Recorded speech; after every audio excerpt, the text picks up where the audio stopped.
The Merry Adventures of Robin Hood. Chapter 15. How Sir Richard of the Lea Paid His Debts. The long highway stretched straight on, gray and dusty in the sun. On either side were dikes full of water bordered by osiers, and far away in the distance stood the towers of Emmet Priory with tall poplar trees around. Along the causeway rode a knight with a score of stout men-at-arms behind him. The knight was clad in a plain, long robe of grey serge, gathered in at the waist with a broad leathern belt, from which hung a long dagger and a stout sword. But though he was so plainly dressed himself, the horse he rode was a noble barb, and its trappings were rich with silk and silver bells. So thus the band journeyed along the causeway between the dikes, till at last they reached the great gate of Emmet Priory. There the knight called to one of his men and bade him knock at the porter's lodge with the heft of his sword. The porter was drowsing on his bench within the lodge, but at the knock he roused himself and, opening the wicket, came hobbling forth and greeted the knight, while a tame starling that hung in a wicker cage within piped out, "In siliquis! In siliquis!" such being the words that the poor old lame porter had taught him to speak. "Where is thy prior?" asked the knight of the old porter. "He is at meat, good knight, and he looketh for thy coming," quoth the porter. "For, if I mistake not, thou art Sir Richard of the Lea." "I am Sir Richard of the Lea." "Then I will go seek him forthwith," said the knight. "But shall I not send thy horse to stable?" said the porter.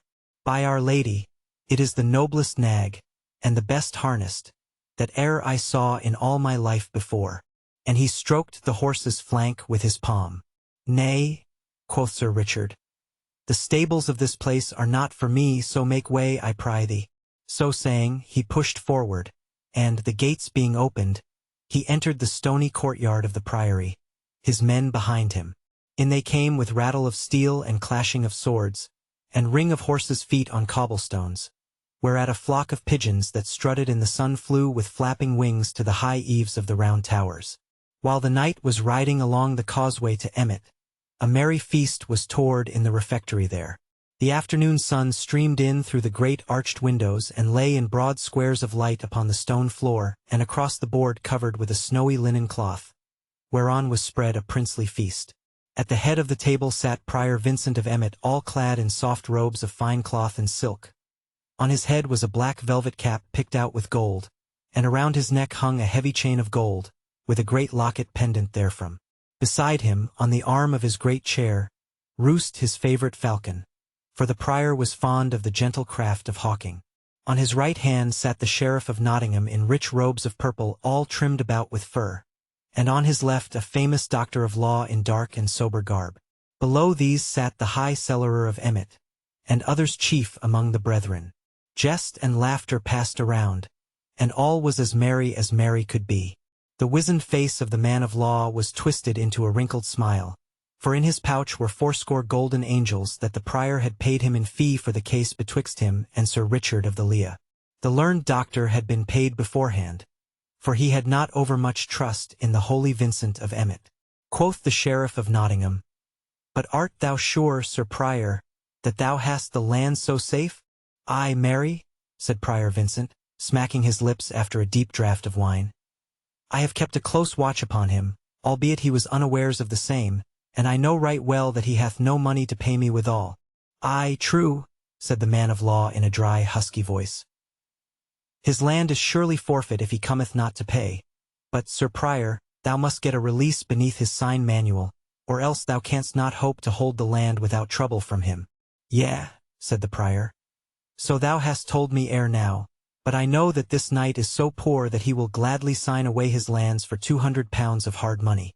Then up spake the high cellarer, "Methinks it is a shame to so drive a misfortunate knight to the ditch. I think it sorrow that the noblest estate in Derbyshire should so pass away from him for a paltry 500 pounds. "Truly, How now?" broke in the prior in a quivering voice, his eyes glistening and his cheeks red with anger. "Dost thou prate to my very beard, sirrah? By St. Hubert, thou hadst best save thy breath to cool thy pottage, else it may scald thy mouth." "Nay," said the man of law smoothly, "I dare swear this same knight will never come to settlement this day, but will prove recreant. Nevertheless, We will seek some means to gain his lands from him, so never fear. But even as the doctor spoke, there came a sudden clatter of horses' hoofs and a jingle of iron mail in the courtyard below. Then up spake the prior and called upon one of the brethren that sat below the salt, and bade him look out of the window and see who was below, albeit he knew right well it could be none but Sir Richard. So the brother arose and went and looked, and he said, I see below a score of stout men-at-arms and a knight just dismounting from his horse. He is dressed in long robes of grey which, methinks, are of poor seeming, but the horse he rideth upon hath the richest coursing that ever I saw. The knight dismounts, and they come this way, and are even now below in the great hall. Lo, see ye there now, quoth Prior Vincent. Here ye have a knight with so lean a purse as scarce to buy him a crust of bread to munch, yet he keeps a band of retainers and puts rich trappings upon his horse's hide, while his own back goeth bare. Is it not well that such men should be brought low? But art thou sure, said the little doctor tremulously, that this knight will do us no harm? Such as he are fierce when crossed, and he hath a band of naughty men at his heels. Mayhap thou hadst better give an extension of his debt. Thus he spake, for he was afraid Sir Richard might do him a harm. Thou needst not fear, said the prior, looking down at the little man beside him. This knight is gentle and would as soon think of harming an old woman as thee. As the prior finished, a door at the lower end of the refectory swung open, and in came Sir Richard, with folded hands and head bowed upon his breast. Thus humbly he walked slowly up the hall, while his men-at-arms stood about the door. When he had come to where the prior sat, he knelt upon one knee. Save and keep thee, Sir Prior, said he. I am come to keep my day. Then the first word that the prior said to him was, Hast thou brought my money? Alas! I have not so much as 1 penny upon my body, said the knight, whereat the prior's eyes sparkled. Now thou art a shrewd debtor, I wot, said he. Then, Sir Sheriff, I drink to thee. But still the knight kneeled upon the hard stones, so the prior turned to him again. What wouldst thou have? Quoth he sharply. At these words, a slow red mounted into the knight's cheeks, but still he knelt. I would crave thy mercy, said he. As thou hopest for heaven's mercy, show mercy to me. Strip me not of my lands, and so reduce a true knight to poverty. Thy day is broken and thy lands forfeit, said the man of law, plucking up his spirits at the knight's humble speech. Quoth Sir Richard, Thou man of law, wilt thou not befriend me in mine hour of need? Nay, said the other, I hold with this holy prior, who hath paid me my fees in hard gold, so that I am bounder to him. Wilt thou not be my friend, Sir Sheriff? Said Sir Richard. Nay, for heaven, quoth the Sheriff of Nottingham. This is no business of mine, yet I will do what I may. And he nudged the prior beneath the cloth with his knee. Wilt thou not ease him of some of his debts, Sir Prior? At this the prior smiled grimly. Pay me 300 pounds, Sir Richard, said he, and I will give thee quittance of thy debt. Thou knowest, Sir Prior, that it is as easy for me to pay 400 pounds as 300, said Sir Richard. But wilt thou not give me another 12-month to pay my debt? Not another day, said the prior sternly. And is this all thou wilt do for me? Asked the knight. Now out upon thee, false knight, cried the prior, bursting forth in anger. Either pay thy debt as I have said, or release thy land and get thee gone from out my hall. Then Sir Richard arose to his feet. Thou false, lying priest, said he in so stern a voice that the man of law shrunk affrighted. I am no false knight, as thou knowest full well, but have even held my place in the press and the tourney. Hast thou so little courtesy that thou wouldst see a true knight kneel for all this time, or see him come into thy hall and never offer him meat or drink? Then quoth the man of law in a trembling voice, This is surely an ill way to talk of matters appertaining to business. Let us be mild in speech. What wilt thou pay this knight, Sir Prior, to give thee release of his land? I would have given him 200 pounds, quoth the prior, but since he hath spoken so vilely to my teeth, not 1 groat over 100 pounds will he get.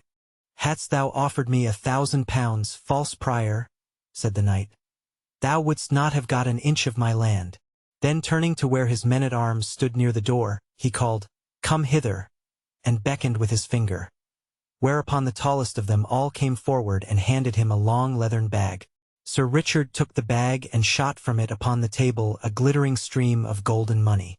"Bear in mind, Sir Prior," said he, "that thou hast promised me quittance for 300 pounds. Not 1 farthing above that shalt thou get." So saying, he counted out 300 pounds and pushed it toward the prior. But now the prior's hands dropped at his sides and the prior's head hung upon his shoulder, for not only had he lost all hopes of the land, but he had forgiven the knight 100 pounds of his debt and had needlessly paid the man of law 80 angels. To him he turned, and quoth he, "Give me back my money that thou hast."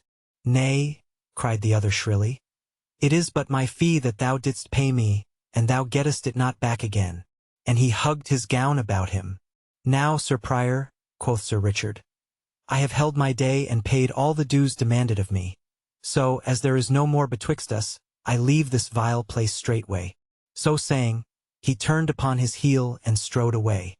All this time the sheriff had been staring with wide-open eyes and mouth agape at the tall man-at-arms, who stood as though carved out of stone. At last he gasped out, "Reynold Greenleaf!"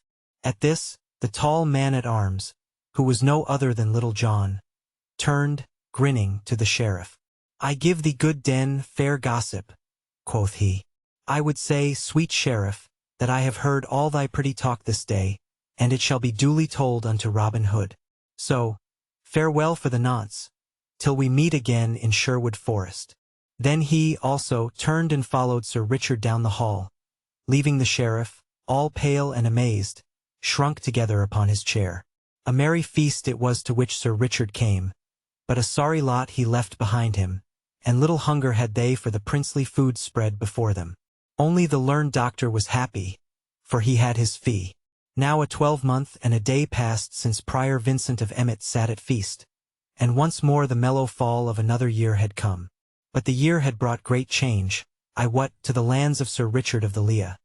For where before shaggy wild grasses grew upon the meadowlands, now all stretch away in golden stubble, betokening that a rich and plentiful crop had been gathered therefrom. A year had made a great change in the castle, also, for where were empty moats and the crumbling of neglect, all was now orderly and well kept. Bright shone the sun on battlement and tower, and in the blue air overhead a hawk of clattering jackdaws flew around the gilded weather vane and spire. Then, in the brightness of the morning, the drawbridge fell across the moat with a rattle and clank of chains. The gate of the castle swung slowly open, and a goodly array of steel-clad men-at-arms, with a knight all clothed in chain mail, as white as frost on briar and thorn of a winter morning, came flashing out from the castle courtyard. In his hand the knight held a great spear, from the point of which fluttered a blood-red pennant as broad as the palm of one's hand. So this troop came forth from the castle, and in the midst of them walked 3 pack horses laden with parcels of divers shapes and kinds. Thus rode forth good Sir Richard of the Lea to pay his debt to Robin Hood this bright and merry morn. Along the highway they wended their way, with measured tramp of feet and rattle and jingle of sword and harness. Onward they marched till they came nigh to Denby, where, from the top of a hill, they saw, over beyond the town, many gay flags and streamers floating in the bright air. Then Sir Richard turned to the man-at-arms nearest to him. "What is toward yonder at Denby today?" quoth he. "Please your worship," answered the man-at-arms. "A merry fair is held there today, and a great wrestling match, to which many folk have come. For a prize hath been offered of a pipe of red wine, a fair golden ring, and a pair of gloves, all of which go to the best wrestler." "Now, by my faith," quoth Sir Richard, who loved good manly sports right well, "this will be a goodly thing to see. Methinks we have to stay a little while on our journey, and see this merry sport." So he turned his horse's head aside toward Denby and the fair, and thither he and his men made their way. There they found a great hubbub of merriment. Flags and streamers were floating, tumblers were tumbling on the green, bagpipes were playing, and lads and lasses were dancing to the music. But the crowd were gathered most of all around a ring where the wrestling was going forward, and thither Sir Richard and his men turned their steps. Now when the judges of the wrestling saw Sir Richard coming and knew who he was, the chief of them came down from the bench where he and the others sat, and went to the knight and took him by the hand, beseeching him to come and sit with them and judge the sport. So Sir Richard got down from his horse and went with the others to the bench raised beside the ring. Now there had been great doings that morning, for a certain yeoman named Egbert, who came from Stoke-over in Staffordshire, had thrown with ease all those that came against him. But a man of Denby, well known through all the countryside as William of the Scar, had been biding his time with the Stoke man. So, when Egbert had thrown everyone else, stout William leaped into the ring. Then a tough bout followed, and at last he threw Egbert heavily, whereat there was a great shouting and shaking of hands, for all the Denby men were proud of their wrestler. When Sir Richard came, he found stout William, puffed up by the shouts of his friends, walking up and down the ring, daring anyone to come and try a throw with him. "Come one, come all," quoth he. "Here stand I, William of the Scar, against any man. If there is none in Derbyshire to come against me, come all who will, from Nottingham, Stafford, or York, and if I do not make them one and all root the ground with their noses like swine in the forests, call me no more brave William the wrestler." At this all laughed, but above all the laughter a loud voice was heard to cry out, "Sin thou talkest so big, here cometh one from Nottinghamshire to try a fall with thee, fellow." And straightway a tall youth with a tough quarterstaff in his hand came pushing his way through the crowd and at last leaped lightly over the rope into the ring. He was not as heavy as stout William, but he was taller and broader in the shoulders, and all his joints were well knit. Sir Richard looked upon him keenly. Then, turning to one of the judges, he said, "Knowest thou who this youth is? Methinks I have seen him before." "Nay," said the judge, "he is a stranger to me." Meantime, without a word, the young man, laying aside his quarterstaff, began to take off his jerkin and body clothing until he presently stood with naked arms and body. And a comely sight he was when so bared to the view, for his muscles were cut round and smooth and sharp like swift-running water. And now each man spat upon his hands and, clapping them upon his knees, squatted down, watching the other keenly, so as to take the vantage of him in the grip. Then like a flash they leaped together, and a great shout went up, for William had gotten the better hold of the two. For a short time they strained and struggled and writhed, and then stout William gave his most cunning trip and throw, but the stranger met it with greater skill than his, and so the trip came to naught. Then, of a sudden, with a twist and a wrench, the stranger loosed himself, and he of the Scar found himself locked in a pair of arms that fairly made his ribs crack. So, with heavy, hot breathing, they stood for a while straining, their bodies all glistening with sweat, and great drops of sweat trickling down their faces. But the stranger's hug was so close that at last stout William's muscles softened under his grip, and he gave a sob. Then the youth put forth all his strength and gave a sudden trip with his heel and a cast over his right hip, and down stout William went, with a sickening thud, and lay as though he would never move hand nor foot again. But now no shout went up for the stranger, but an angry murmur was heard among the crowd, so easily had he won the match. Then one of the judges, a kinsman to William of the Scar, rose with trembling lip and baleful look. Quoth he, "If thou hast slain that man it will go ill with thee, let me tell thee, fellow." But the stranger answered boldly, "He took his chance with me as I took mine with him. No law can touch me to harm me, even if I slew him, so that it was fairly done in the wrestling ring." "That we shall see," said the judge, scowling upon the youth, while once more an angry murmur ran around the crowd. For, as I have said, the men of Denby were proud of stout William of the Scar. Then up spoke Sir Richard gently. "Nay," said he, "the youth is right. If the other dieth, he dieth in the wrestling ring, where he took his chance and was cast fairly enow." But in the meantime 3 men had come forward and lifted stout William from the ground and found that he was not dead, though badly shaken by his heavy fall. Then the chief judge rose and said, "Young man, the prize is duly thine. Here is the red gold ring, and here the gloves, and yonder stands the pipe of wine to do with whatsoever thou dost list." At this, the youth, who had donned his clothes and taken up his staff again, bowed without a word. Then, taking the gloves and the ring, and thrusting the one into his girdle and slipping the other upon his thumb, he turned and, leaping lightly over the ropes again, made his way through the crowd and was gone. "Now, I wonder who yon youth may be," said the judge, turning to Sir Richard. "He seemeth like a stout Saxon from his red cheeks and fair hair." This William of ours is a stout man, too, and never have I seen him cast in the ring before, albeit he hath not yet striven with such great wrestlers as Thomas of Cornwall, Dickon of York, and young David of Doncaster. Hath he not a firm foot in the ring, thinkest thou, Sir Richard? Ay, truly, and yet this youth threw him fairly, and with wondrous ease. I much wonder who he can be. Thus said Sir Richard in a thoughtful voice. For a time the knight stood talking to those about him, but at last he arose and made ready to depart. So he called his men about him and, tightening the girths of his saddle, he mounted his horse once more.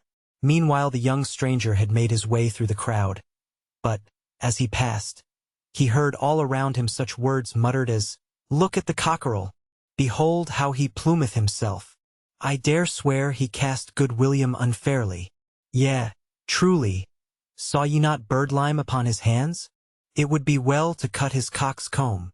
To all this the stranger paid no heed, but strode proudly about as though he heard it not. So he walked slowly across the green to where the booth stood wherein was dancing, and standing at the door he looked in on the sport. As he stood thus, a stone struck his arm of a sudden with a sharp jar, and, turning, he saw that an angry crowd of men had followed him from the wrestling ring. Then, when they saw him turn so, a great hooting and yelling arose from all, so that the folk came running out from the dancing booth to see what was to do. At last a tall, broad-shouldered, burly blacksmith strode forward from the crowd swinging a mighty blackthorn club in his hand. "Wouldst thou come here to our fair town of Denby, thou Jack in the box, to overcome a good honest lad with vile juggling tricks?" growled he in a deep voice like the bellow of an angry bull. "Take that, then." And of a sudden he struck a blow at the youth that might have felled an ox. But the other turned the blow deftly aside, and gave back another so terrible that the Denby man went down with a groan, as though he had been smitten by lightning. When they saw their leader fall, the crowd gave another angry shout. But the stranger placed his back against the tent near which he stood, swinging his terrible staff, and so fell had been the blow that he struck the stout smith that none dared to come within the measure of his cudgel. So the press crowded back, like a pack of dogs from a bear at bay. But now some coward hand from behind threw a sharp, jagged stone that smote the stranger on the crown, so that he staggered back, and the red blood gushed from the cut and ran down his face and over his jerkin. Then, seeing him dazed with this vile blow, the crowd rushed upon him, so that they overbore him and he fell beneath their feet. Now it might have gone ill with the youth, even to the losing of his young life, had not Sir Richard come to this fair. For of a sudden shouts were heard and steel flashed in the air, and blows were given with the flat of swords, while through the midst of the crowd Sir Richard of the Leah came spurring on his white horse. Then the crowd, seeing the steel-clad knight and the armed men, melted away like snow on the warm hearth, leaving the young man all bloody and dusty upon the ground. Finding himself free, the youth arose and, wiping the blood from his face, looked up. Quoth he, "Sir Richard of the Leah, mayhap thou hast saved my life this day." "Who art thou that knowest Sir Richard of the Leah so well?" quoth the knight. "Methinks I have seen thy face before, young man." "Yea, thou hast," said the youth, "for men call me David of Doncaster." "Ha!" said Sir Richard. "I wonder that I knew thee not, David, but thy beard hath grown longer, and thou thyself art more set in manhood since this day 12-month. Come hither into the tent, David, and wash the blood from thy face. And thou, Ralph, bring him straightway a clean jerkin. Now I am sorry for thee, yet I am right glad that I have had a chance to pay a part of my debt of kindness to thy good master Robin Hood, for it might have gone ill with thee had I not come, young man." So saying, the knight led David into the tent, and there the youth washed the blood from his face and put on the clean jerkin. In the meantime a whisper had gone around from those that stood nearest that this was none other than the great David of Doncaster, the best wrestler in all the mid-country, who only last spring had cast stout Adam a Lincoln in the ring at Selby, in Yorkshire, and now held the mid-country champion belt. Thus it happened that when young David came forth from the tent along with Sir Richard, the blood all washed from his face, and his soiled jerkin changed for a clean one, no sounds of anger were heard, but all pressed forward to see the young man, feeling proud that one of the great wrestlers of England should have entered the ring at Denby Fair. For thus fickle is a mass of men. Then Sir Richard called aloud, "Friends, this is David of Doncaster. So think it no shame that your Denby man was cast by such a wrestler. He beareth you no ill will for what hath passed. But let it be a warning to you how ye treat strangers henceforth. Had ye slain him, it would have been an ill day for you. For Robin Hood would have harried your town as the kestrel harries the dovecot. I have bought the pipe of wine from him, and now I give it freely to you to drink as ye list. But never here afterward fall upon a man for being a stout yeoman. At this all shouted amain. But in truth they thought more of the wine than of the knight's words. Then Sir Richard, with David beside him and his men-at-arms around, turned about and left the fair. But in after days, when the men that saw that wrestling bout were bent with age, they would shake their heads when they heard of any stalwart game and say, Aye, aye, but thou shouldst have seen the great David of Doncaster cast stout William of the Scar at Denby Fair. Robin Hood stood in the merry greenwood with Little John and most of his stout yeomen around him, awaiting Sir Richard's coming. At last a glint of steel was seen through the brown forest leaves, and forth from the covert into the open road Sir Richard at the head of his men. He came straight forward to Robin Hood and leaping from off his horse, clasped the yeoman in his arms. Why, how now? Said Robin after a time, holding Sir Richard off and looking at him from top to toe. Methinks thou art a gayer bird than when I saw thee last. Yes, thanks to thee, Robin, said the knight, laying his hand upon the yeoman's shoulder.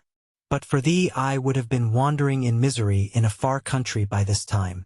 But I have kept my word, Robin, and have brought back the money that thou didst lend me, and which I have doubled 4 times over again, and so become rich once more. Along with this money I have brought a little gift to thee and thy brave men from my dear lady and myself. Then, turning to his men, he called aloud, Bring forth the pack horses. But Robin stopped him. Nay, Sir Richard, said he, think it not bold of me to cross thy bidding, but we of Sherwood do no business till after we have eaten and drunk. Whereupon, taking Sir Richard by the hand, he led him to the seat beneath the greenwood tree, while others of the chief men of the band came and seated themselves around. Then quoth Robin, How cometh it that I saw young David of Doncaster with thee and thy men, Sir Knight? Then straightway the knight told all about his stay at Denby and of the happening at the fair, and how it was like to go hard with young David. So he told his tale, and quoth he, It was this, good Robin, that kept me so late on the way, otherwise I would have been here an hour agone. Then, when he had done speaking, Robin stretched out his hand and grasped the knight's palm. Quoth he in a trembling voice, I owe thee a debt I can never hope to repay, Sir Richard, for let me tell thee, I would rather lose my right hand than have such ill befall young David of Doncaster as seemed like to come upon him at Denby. So they talked until after a while one came forward to say that the feast was spread, whereupon all arose and went thereto. When at last it was done, the knight called upon his men to bring the pack horses forward, which they did according to his bidding. Then one of the men brought the knight a strong-box, which he opened and took from it a bag and counted out 500 pounds, the sum he had gotten from Robin. Sir Richard, quoth Robin, thou wilt pleasure us all if thou wilt keep that money as a gift from us of Sherwood. Is it not so, my lads? Then all shouted aye with a mighty voice. I thank you all deeply, said the knight earnestly, but think it not ill of me if I cannot take it. Gladly have I borrowed it from you, but it may not be that I can take it as a gift. Then Robin Hood said no more but gave the money to Little John to put away in the treasury. For he had shrewdness enough to know that naught breeds ill will and heart bitterness like gifts forced upon one that cannot choose but take them. Then Sir Richard had the packs laid upon the ground and opened, whereupon a great shout went up that made the forest ring again. For lo, there were 10 score bows of finest Spanish yew, all burnished till they shone again, and each bow inlaid with fanciful figures in silver, yet not inlaid so as to mar their strength. Beside these were 10 score quivers of leather embroidered with golden thread, and in each quiver were a score of shafts with burnished heads that shone like silver. Each shaft was feathered with peacock's plumes, innocked with silver. Sir Richard gave to each yeoman a bow and a quiver of arrows, but to Robin he gave a stout bow inlaid with the cunningest workmanship in gold, while each arrow in his quiver was innocked with gold. Then all shouted again for joy of the fair gift, and all swore among themselves that they would die if need be for Sir Richard and his lady. At last the time came when Sir Richard must go, whereupon Robin Hood called his band around him, and each man of the yeomen took a torch in his hand to light the way through the woodlands. So they came to the edge of Sherwood, and there the knight kissed Robin upon the cheeks and left him and was gone. Thus Robin Hood helped a noble knight out of his dire misfortunes, that else would have smothered the happiness from his life.